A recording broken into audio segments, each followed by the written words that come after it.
Right ఇక Singayya accident కేసులో దర్యాప్తు కొనసాగుతోంది. ఎస్పీని తప్పుదారి పట్టించింది ఎవరన్న దానిపై పోలీసులు విచారిస్తున్నారు. ప్రస్తుతం పోలీస్ వర్గాల్లో దీనిపై తీవ్రంగా చర్చ జరుగుతోంది.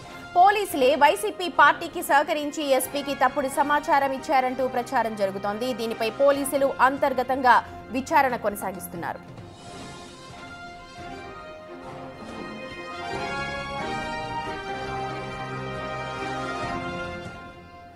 రైట్ మా ప్రతినిధి సాయి శంకర్ ఉన్నారు అప్డేట్స్ అందించడానికి. సాయి శంకర్, అంతర్గతంగా పోలీసులు విచారణ కొనసాగిస్తున్నారంటున్నారు. ఏమన్నా విషయాలు బయటకు వస్తూ ఉన్నాయా?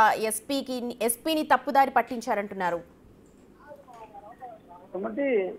సింగయ్య మృతికి సంబంధించినటువంటి అంశాల్లో మొదట రోజు ఏదైతే బయటకు వచ్చినటువంటి అంశాలు కానీ తర్వాత జరిగినటువంటి పరిణామాలంతా కూడా చాలా డిఫరెంట్ గా ఉండడంతో ప్రస్తుతం గుంటూరు జిల్లా పోలీస్ డిపార్ట్మెంట్ కి సంబంధించినటువంటి అంశాల్లో సందిగ్ధత ఏర్పడిందనే విధంగా చెప్పొచ్చు. ఒక రకంగా చెప్పాలంటే అసలు ఏం జరుగుతుంది అనే దానిపైన పోలీస్ డిపార్ట్మెంట్ అంతా కూడా ఒక ఆరా తీస్తున్నటువంటి పరిస్థితి అయితే కనిపిస్తుంది. ఎందుకంటే ఎస్పీ ఐజీని తప్పుదారి పట్టించే విధంగా ఆ రోజు కొంతమంది పోలీస్ అధికారులు వ్యవహరించారనే విధంగా కూడా బయటకు వస్తున్నటువంటి నేపథ్యంలో అసలు వాళ్ళు ఎవరు, ఎందుకు ఎస్పీకి ఐజీకి ఇన్ఫర్మేషన్ రాంగ్ గా ఇవ్వటం జరిగింది అనే కోణంలో ప్రస్తుతం అయితే ఇంటర్నల్ గా దర్యాప్తు జరుగుతున్నట్లు కూడా.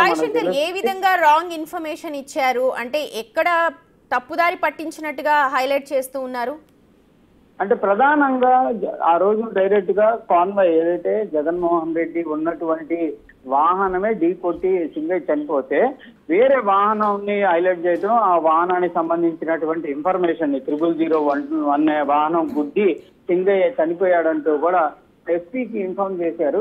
దాంతో వెంటనే ఎస్పీ కూడా ఒక క్లారిటీ ఇవ్వాలనేటటువంటి ఉద్దేశంతో ప్రజల ముందుకు రావడం జరిగింది. ఆ రోజు మీడియా ముఖంగా కూడా ఆయన ఆ క్లారిటీ ఆ అంశాలు ఏవైతే వాహనం ఢీకొన్నటువంటి అంశం 0001 అనేటటువంటి వాహనం ఢీకొంది, కాన్వాయ్కి సంబంధం లేదు అంటూ కూడా మీడియాతో మాట్లాడారు. అయితే తర్వాత వీడియోలు బయటకు వచ్చినటువంటి నేపథ్యంలో క్లియర్ గా జగన్మోహన్ రెడ్డికి సంబంధించి ఆ రోజు జగన్ ఉన్నటువంటి వాహనం ఢీకొనడంతోనే సింగయ్య చనిపోయాడు అనే విధంగా కూడా నిర్ధారణకు వచ్చినటువంటి పరిస్థితి. అంటే ఆ ముందుగా అక్కడ జరిగినటువంటి ఇన్సిడెంట్ అనుమానాస్పదమైనటువంటి ఇన్సిడెంట్ అంటే ఓకే, కానీ కంపల్సరీగా ఒక నెంబర్ ని హైలైట్ చేయడం, ఆ నెంబర్ కి సంబంధించినటువంటి డీటెయిల్స్ అన్ని కూడా ఎస్పీకి చేరవేయటం, ఇదంతా కూడా ఒక తతంగం నడిచింది అనే విధంగా పోలీసులు లోపల అయితే ఒక ఇంటర్నల్ గా చర్చ జరుగుతున్నటువంటి పరిస్థితి ఉంది.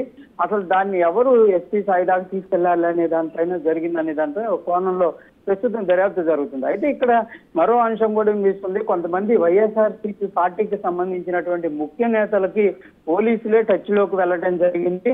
వారు ఇచ్చినటువంటి డైరెక్షన్ లోనే కొంత ఈ నెంబర్ ని హైలైట్ చేయడం కానీ, వెహికల్ ని ఐడెంటిఫై కాకుండా చేయడం కానీ ఇదంతా చేశారనే విధంగా కూడా మరో చర్చ నడుస్తున్నటువంటి పరిస్థితి ఉంది. ఎందుకంటే గుంటూరు జిల్లాకు సంబంధించి వైఎస్ఆర్సీపీ పార్టీకి సంబంధించినటువంటి కీలక నేతలను ఎవరిని అరెస్ట్ చేసినా కూడా అందులో పోలీసులు తప్పిదం చేయటం, సస్పెండ్ అవటం, వరుసగా సంఘటనలు అనేది జరిగినటువంటి పరిస్థితుల్లో మన జగన్మోహన్ రెడ్డి పర్యటనకు సంబంధించి సింగయ్య మరణానికి సంబంధించినటువంటి అంశంలో కూడా అనేక మంది పోలీసుల్లో ఇంటెలిజెన్స్ కానీ, ఎస్పీ కానీ, సామాన్య పోలీసులు కొంతమంది అధికారులు వీళ్ళంతా కూడా ఈ అంశాన్ని తప్పుదారి పట్టించే విధంగా వ్యవహరించారనే విధంగా కూడా ఒక చర్చ నడుస్తున్నటువంటి పరిస్థితి.